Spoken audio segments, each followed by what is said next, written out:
we've hit the record. It is time for us, Jonathan, Mr. Andrew, aka Road Hunters of Glory, who don't do any road hunting because lockdown. And it's Thursday. What up, y'all? It's that, innit? Cool now.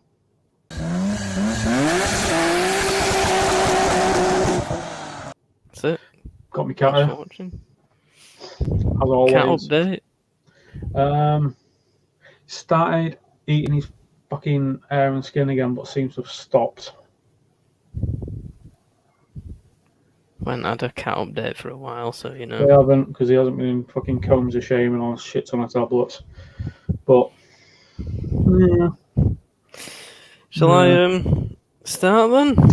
Go for it, good sir. I've got a little bit on rallycross stuff later, so you go, mate. You do your thing. We've got quite a lot of other life. I'd have been an R&B singer. F1 news this week. So, Red Bull have pretty much bought Honda's engine off them. Aren't they literally just bought like the whole powertrain sort of almost company? Yes. Pretty much. But then said they're not just going to rebadge it. Yeah. But I suppose if they've got the infrastructure in place. Cool. Well, they've probably bought all the development, I imagine, so that they can just... It will be obviously. Well, they've said it's Red Bull Powertrains Limited. Yeah. Well, that's an uninspiring name, isn't it? Yes. But so that's obviously what Red Bull will be using. I'd be interested to see whether Red Bull Junior team will be using that as well. Yeah. Good point. The AlphaTauri team. That'll be interesting. I'm sure they probably will be, but yeah, we'll see what happens there. Yes. And then today, well, no, we'll go to something else first. So Portimao is back on the calendar for this year as well. So that were a good one last year. So hopefully we can have the same again. Yeah. That would. I think there were one space left on calendar and they filled it with that, so that's good. What good? Alonso decided to throw himself off his bike. Yeah, heard about that. Doing recovering all right, innit, from last time I heard. Yeah, I think he's fine. He's not out of hospital now, so I'm pretty sure he's fine. Don't think it was anything too serious. And then today they have unveiled the new McLaren. There you go. It looks pretty much exactly the same. Obviously, it's just got Mercedes engine in it now. But I've got quite a good picture. The other cat's trying again. Which you can see all the differences. So, top one was last year. Bottom's this year. So you can see all the... Well, yeah, you can see all floor's different. It's just flat. And then you can see around in a lot more. Yeah, aerodynamic work on it. But you can see here as well. It's bulged out a bit more. It's different. Yeah. It's a bit bigger, isn't it? And then you've got a slightly different front wing. To be fair, I suppose with F1, so much of the development is on the aerodynamics.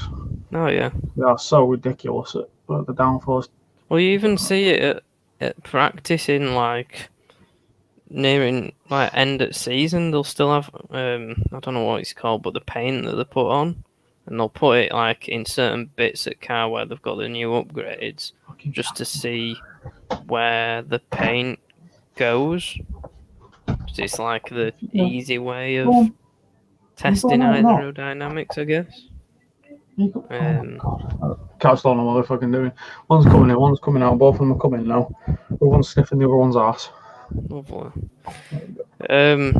But somebody said here the rear package is way more compact with the Merc engine, but I don't... So is the top... Hang on, which one? So bottom one's this year's? Yeah, top's old one. So, To me, the rear's more. so it's a little. I don't That know. bit's like the same, but this bit here is Come on, like man. more bulged out. You'll be back in fucking 5 minutes, you bastard. Um, Well, so yeah, that's that. Pretty cool to see. The first of the new yeah, cars. man. That's it on track today, Silverstone. Very nice. Looks like quality weather for it. Again, that's Lando in it today. Yeah, man. Did you watch much of the little press team thing? It was last night, wasn't it? Yeah. No, I didn't watch that. I thought you might have done being like McLaren and Lando and shit. I couldn't be bothered. I'm too That's busy fine. trying to win on dirt. That's okay, I didn't. Because, well, one, I'm shit, and two, because I just fucking spun out when I tried to take you out. So Ricardo just went wave bye-bye to everybody and fucked off. Ricardo's got a new helmet as well. Nice. All good, always. Side of it, and it says Honey Badger on the back. Why not? And then I don't know if you'll be able to see this. Probably if I put it full screen.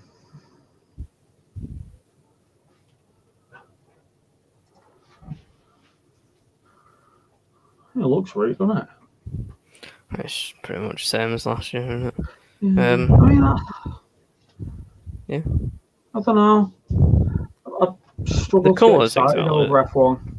The car, the livery is exactly the same, isn't it? People have been tweeting Mercedes like, "Oh, when you're announcing your livery," and the Mercedes like admin has just put, "It's exactly the same as last year." No joke. Don't think so. It's not broken, I suppose, isn't it? It looks pretty smart last year. It did. I liked it. So that's it for F1. Fair enough. That's the little F1 corner done. We'll now go on to an exciting motorsport. I joke. So those of you that are into the rally class, the Ridder had put up, so he's been testing RX2e. So basically, RX2 cars were also called some other shit like 2 years ago. Basically, 2 litre NA, 300 horsepower, 4-wheel drive, sync, grow boxes, all that shit. And they are going to be going to have the full electric class this year. So he's been doing a lot of testing, and he's done some direct comparisons. Now he's spoken French. I don't speak French, funnily enough, because I can barely do English. But he has wrote them all down. Fortunately, bilingual, which is nice. Might be trying. Somebody is. Who knows? Yeah, I'm really trying with Spanish, man. I just keep on forgetting. Because I've got Spanish, British Sign Language, Welsh, because my sister's just like start talking Welsh halfway through something. What the fuck are you on about? And something like Icelandic or Finnish or Swedish or something, because, you know, Nordics and all that. Anyway, back to the cars. So he's been doing a bit of testing on it, and he did a little Instagram stories, that shit, just on his thoughts. And I thought it was really good because it's the first like direct comparison of the driver saying the pros and cons, and not just like some marketing shit or something else. So basically, his sort of initial overpiece was that he found it really quickly to adapt to it because it was a very similar driving style than the combustion car, and he had a lot of confidence. He found it very easy to handle, like just straight away off it. So, big pro is the weight balance. So because the balance now is complete 50-50, so we're saying that the stability, because they put the engine weight from the back to the middle of the car, and then the batteries are next to the driver, so we got a really low centre of gravity and a perfectly 50-50 distribution. So you're saying handling-wise, it's fucking amazing. The next one, another pro, was this regen braking. Now, I don't actually know what that does in terms of performance-wise for it, but he's saying it feels a lot more stable. and he thinks it's enabling you to push the braking points a lot further. I don't really know much about region braking in terms of performance car. Don't even know what it is. It's just effectively taking. So obviously, when you accelerate a car, when you brake, your wasted energy effectively comes off as heat and brakes. Yeah. So you've used everything to accelerate, then you can get rid of it, and heat really is a wasted energy in most things. That's why it's a pain in the fucking arse in cars. But this is a way of basically having like another area. So when you brake, it's like storing. It's energy. like kinetic energy in F1. Well, what they used to have. Yeah, exactly. Because I don't know, I'm really. Oh god, cat's coming back in. But I can't imagine it deploys it. I don't. So it must be. What the hell? Oh, fair enough, mate. I suppose you're dedicated. Jesus Christ, my cat's man. So I've got a fucked up family. So I think, yeah, there must be something. I'm going to try and have a look into that because I really don't know why it's so much more beneficial. It must be. I suppose if you think it's going to have a system in there, not just pads and calipers, something. We'll have a look into that, peeps. I'm sure there'll be something. Negative is the increase in the total weight of the car. So it's 1,210 kilogram in the standard RX2, and then it's with the driver to 1,200 kilogram without the driver. So that is, so it's a lot heavier, obviously, because that tends to be it. Not that much heavier though, I don't think. So it's still not heavy, is it? Yeah, exactly. It's still light, but what he's saying is because the balance of the car was so much better. Yeah, it doesn't make a difference. Did not feel it at all. He was saying that the power delivery was so much more instantaneous. Now there's a fuck ton more power in them because the torque, obviously electric torque's huge. So you're going from 300 newton meters, which was your RX2s, to 460, which is scary to think what the RX1e is going to be. Yeah, well, that's just what I'm thinking. Or like when one of the first points you made about it being, it's not that much difference in terms of like drivability, and I thought, well, actually, are they that much quicker because they're pretty much instant? Yeah. Like off bat, they're like really quick anyway, aren't they? Yeah. So I didn't think it'd make that much difference with electric, but yeah, it does. I mean, the power's up a little bit too, but like 25 horsepower, but really it's like torque in it. You know. But speaking of, like you were saying then, he's saying that not having to shift gears, he's not having to think anything to do with that. He's not bothered about that.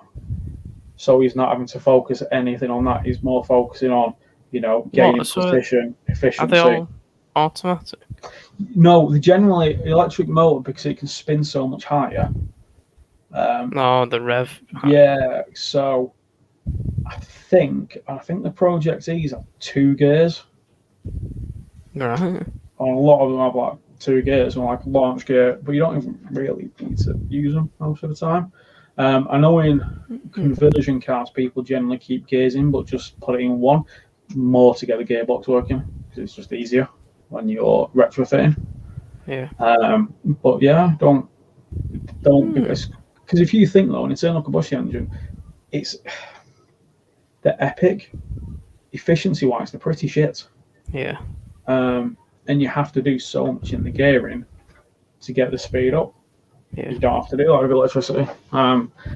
Annoyingly, it's really good. Annoyingly.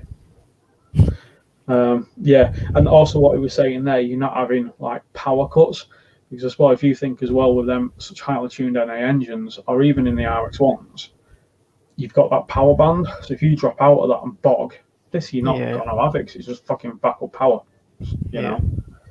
Then there was the noise, which is obviously a big thing. It's slightly like yawn, but I'm going to massively miss the noise and the smell. But what he was saying was that he was actually quite surprised by how it wasn't actually silent. Yeah. But what he was doing now, he was going, right, and I can actually, so here we go. So there's an actual positive aspects because you can now hear additional feedbacks such as wheel spin. You can hear it sliding, and it can helping you to react faster when being on the limit. That's a pretty good point, actually. If you haven't got fucking anti-lag and all that crazy shit going on, you can really tune into the car. So basically, I guess in conclusion, it's like actually you're probably going to get closer racing. Yeah, basically. If people are able to concentrate more on the actual racing, then in technically a more powerful car that's better balanced.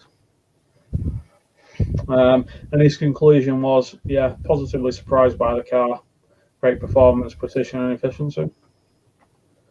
So, I mean, reality going fully electric, RallyX is pretty perfect for it, isn't it? Short races. Yeah, exactly. Just swap batteries over or whatever, there'll be a way to it. Obviously, Extreme is like really pushing the fucking boundaries to some degree. But I thought it was quite interesting. A lot of positives.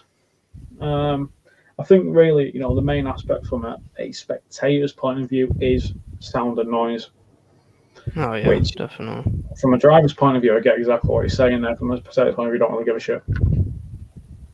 But it's interesting. Yeah, but we ain't got a choice.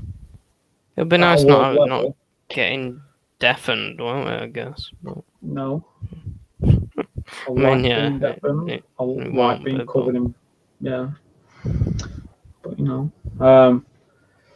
but yeah, it's. I mean, we ain't got no choice in this matter. But I think the potential of the cars actually being even more powerful, it adds a different aspect to driving them now, and it will be quite interesting. So I wanted to share that with everybody. It's pretty fucking interesting. Yeah. And that's about it. That's all I got. Cool. Good. You done? Yeah. And I think my cat's eating something in the spare room, which probably is not a good thing. Yeah. So if you've been hearing my cat, I apologise. Don't know what it is. Probably should check so we don't die. Well, I guess we'll call it that. He's got into the bag of cat food. Only fed him an hour ago. Oh well. Animals. Oh. So yeah, that's that. Peace out, everybody. We didn't talk about our pre-season post-sim racing qualities. We'll do it on the next bit. Tune in for Saturday. Peace out. Have fun. Cool. Comment and shit. Yeah. Do it.